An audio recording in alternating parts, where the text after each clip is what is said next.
مستر شد به واسطه حضور پدر و مادرش در ایران که هر دو از مبلغان دین مسیح بودند، در یکی از روستاهای اطراف ارومیه متولد شده بود و او نیز همچون پدر و مادر تلاش میکرد به عنوان یک مبلغ مذهبی پلی باشد میان اقلیت مسیحی و اکثریت مسلمان.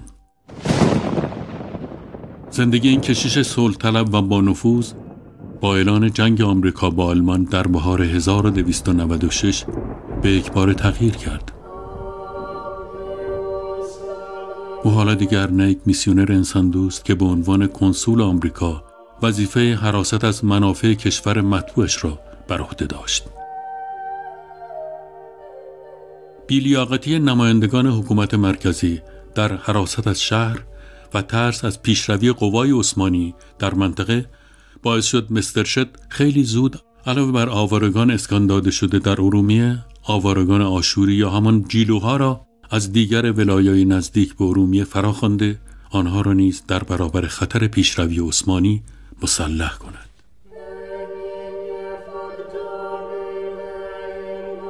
آوارگان رهیده از نسل کشی ترکان عثمانی حالا مردمی را در مقابل خود می دیدند که همزبان و همکیش قاتلان عزیزانشان بودند. بروز چند درگیری میان جیلوها و اهالی ارومیه سبب شد بزرگان شهر از مستر شد بخواهند به عنوان یک حکم بیطرف میانجیگری کرده از تعدی جیلوها به مردم جلوگیری کند. مستر شد نیز با ایجاد هیئتی متشکل از چند مسلمان و مسیحی قول داد در صورتی که اهالی ارومیه سلاح‌هایشان را به کنسولگری آمریکا تحویل دهند، صلح را در شهر برقرار کند.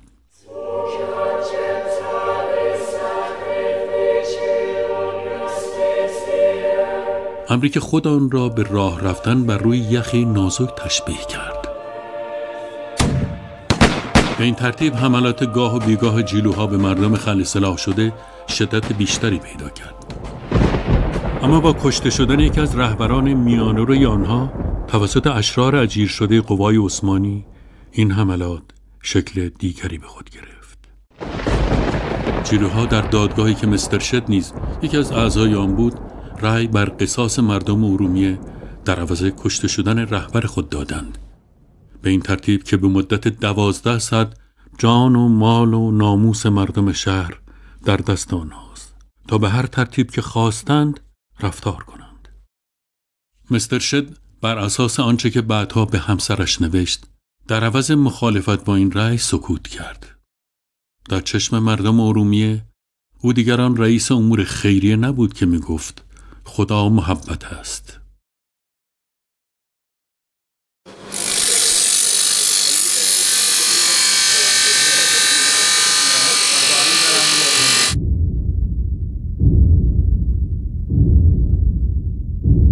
دو ساعت مانده به ظهر کشتار آغاز شد.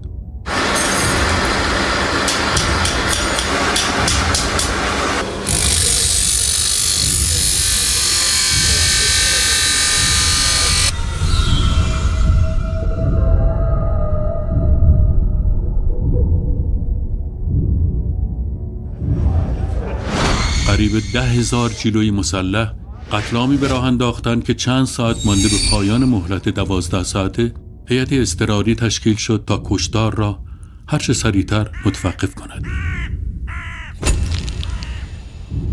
علاوه بر محله‌های مسلمان نشین، محله‌های کلیمیان نیز مورد تاخت و تاز قرار گرفت.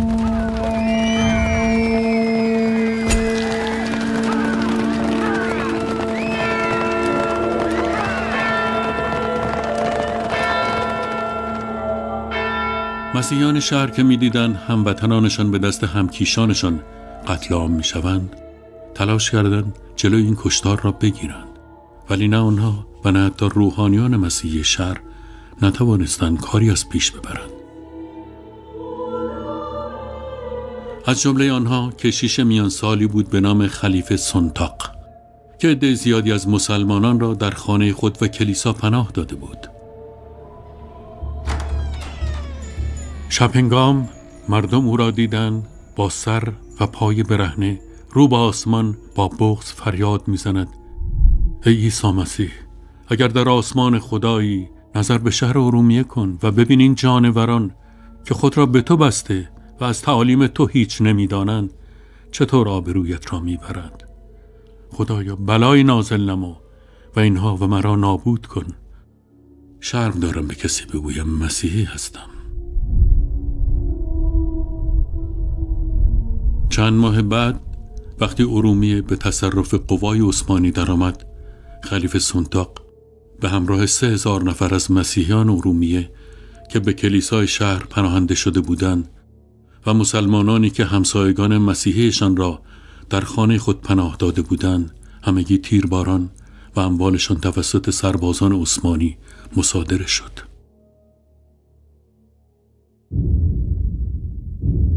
اما این برای بعد بود.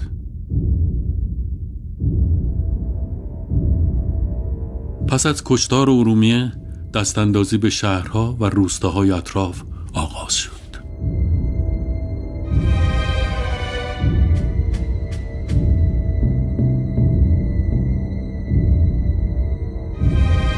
اواسط رمضان 1297 نوبت به خوی رسید. شهری کوچک در 100 کیلومتری شمال ارومیه.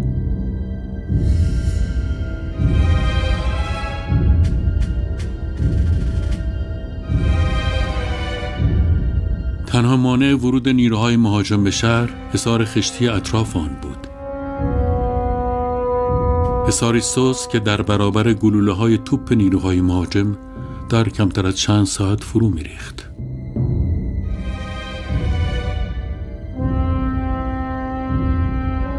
در آن سوی حصار کسی در کوی و برزن دیده نمی‌شد. همه اهالی خوی در حیاط مسجد جامع شهر جمع شده بودند تا از بزرگان کسب تکلیف کنند. شیخ فضل الله حجت الاسلام و آقا ابراهیم مجتهد 2 تن از روحانیان شهر بودند که چون روحیه مردم را از دست رفته دیدند، فتوایی دادند که تا آن زمان سابقه نداشت. روزه گرفتن در این روز بر هر مرد و زن مسلمان که توان مقابله با دشمن را دارد حرام است. هر کس باید با هر آنچه در توان دارد خود را برای دفاع از شهر مهیا سازد. سپس خود افطار نموده حجت الاسلام خطابی از جهادیه امام علی در نهج البلاغه را برای مردم خواند.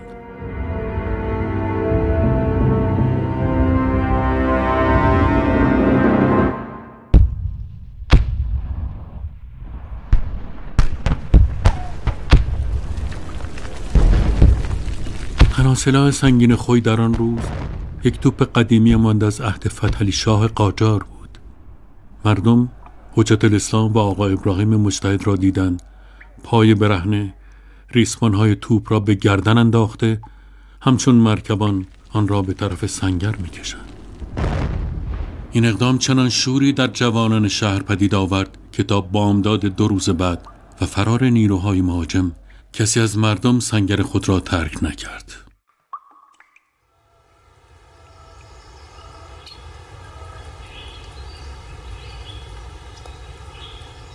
جای گلوله ها بر دروازهای قدیمی شهر یادگار همان روز هاست.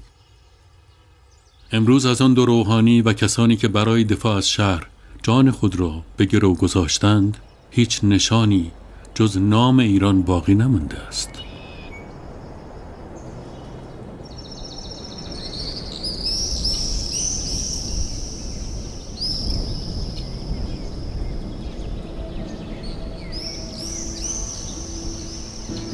اتحاد نوشدارویی بود که این بار برخلاف داستان‌های اساطیر جان‌های بسیاری را به موقع از مرگ رهانید. در آن ایام عده‌ای در گیلان به رهبری یک روحانی جوان به نام میرزا یونس زمام امور را به دست گرفته توانسته بودند امنیتی نسبی در این منطقه برقرار